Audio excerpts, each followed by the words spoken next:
नमस्कार। आज हम एक बहुत ही चर्चित और शक्तिशाली राजनीतिक लेख पर बात करने वाले हैं। काशीराम की 1982 की किताब चमचा युग। जी नमस्कार। हाँ, चमचा युग ये किताब आज भी काफी प्रासंगिक मानी जाती है। बिल्कुल। तो आज हम इसी पर थोड़ी गहराई से चर्चा करेंगे। हमारे पास इसके कुछ अंश हैं, कुछ सारांश हैं और कोशिश करेंगे समझने की कि कांशीराम के मुख्य विचार क्या थे।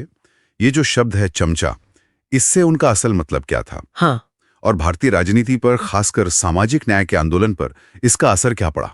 देखिए ये बहुत अहम सवाल है। काशीराम जी ने चमचा शब्द का इस्तेमाल उन दलित नेताओं के लिए किया था जिनके बारे में वो मानते थे कि वो अपने समुदाय मतलब दलित बहुजन समाज के हितों के लिए काम नहीं कर रहे, अच्छा।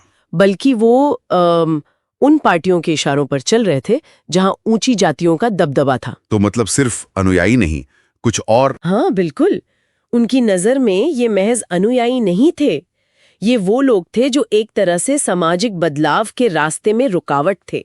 वो पुरानी व्यवस्था जो स्टेटस को है उसे बनाए रखने में मदद कर रहे थे।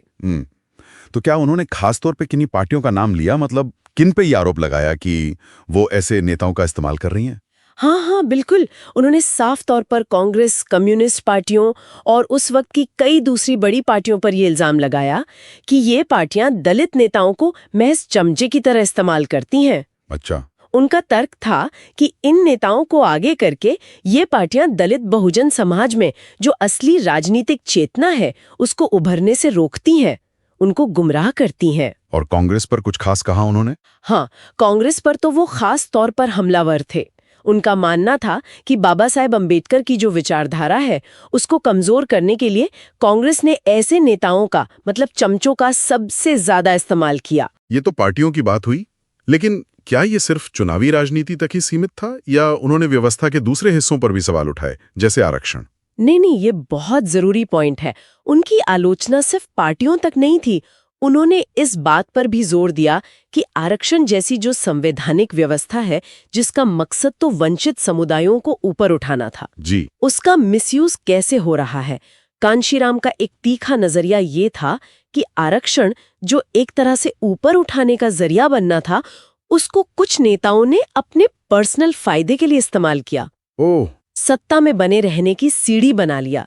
ये सिस्टम के साथ एक तरह का धोखा था और इसका असर पूरे समुदाय के आगे बढ़ने की रफ्तार पर पड़ा।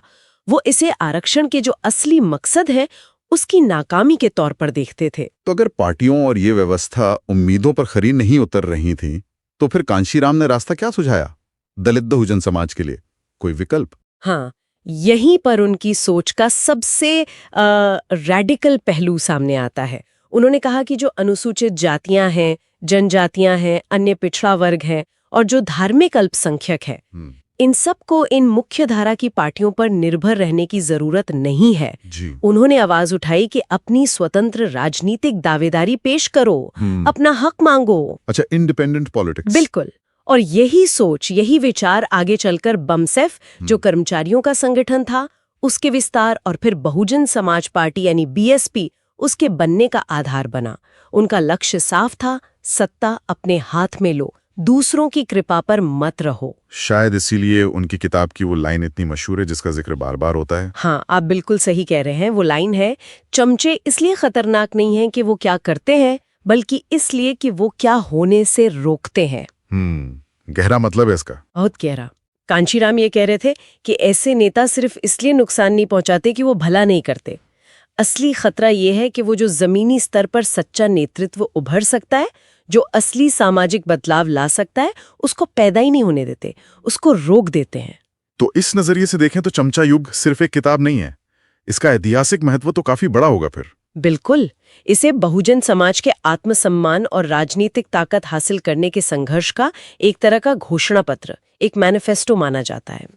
इसने न सिर्फ बेमसेफ और बीएसपी के लिए एक वैचारिक जमीन तैयार की, बल्कि दलित बहुजन समाज में एक नई राजनीतिक चेतना जगाई। हाँ। और आपको याद होगा, इसी किताब के प्रकाशन के बाद कांशीराम ने वो संकल्प भी लिया था कि वो बहुजन समाज से मुख्यमंत्री या प्रधानमंत्री बनाए बिना चैन से नहीं बैठेंगे। जी। और वो संकल्प कुछ हद तक पूरा भी हुआ जब बाद में मायावती जी उत्तर प्रदेश की मुख्यमंत्री बनी। ये उस सोच की ताकत है। तो अगर हम पूरी बात को समेटें, तो इस किताब का सार क्या है, क्या निचोड़ है, क्या कहना चाहते थे कांशीराम? देखिए, संक्षेप में कहें तो चमचा युग एक तरह से राजनीतिक नींद से जगाने की कोशिश है, एक आह्वान है।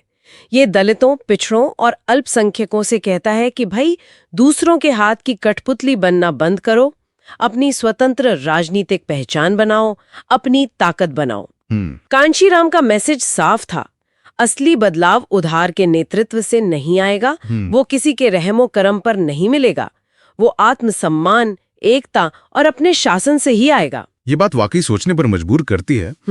और खत्म करने से पहले एक सवाल शायद श्रोताओं के लिए भी छोड़ सकते हैं हम। हाँ, जरूर। कि क्या आज के राजनीतिक माहौल में, आज के राजनीति में, चमचा युग में जो बातें कही गई हैं, वो डायनामिक्स, वो पैटर्न्स, क्या वो आज भी किसी न किसी रूप में नजर आते हैं?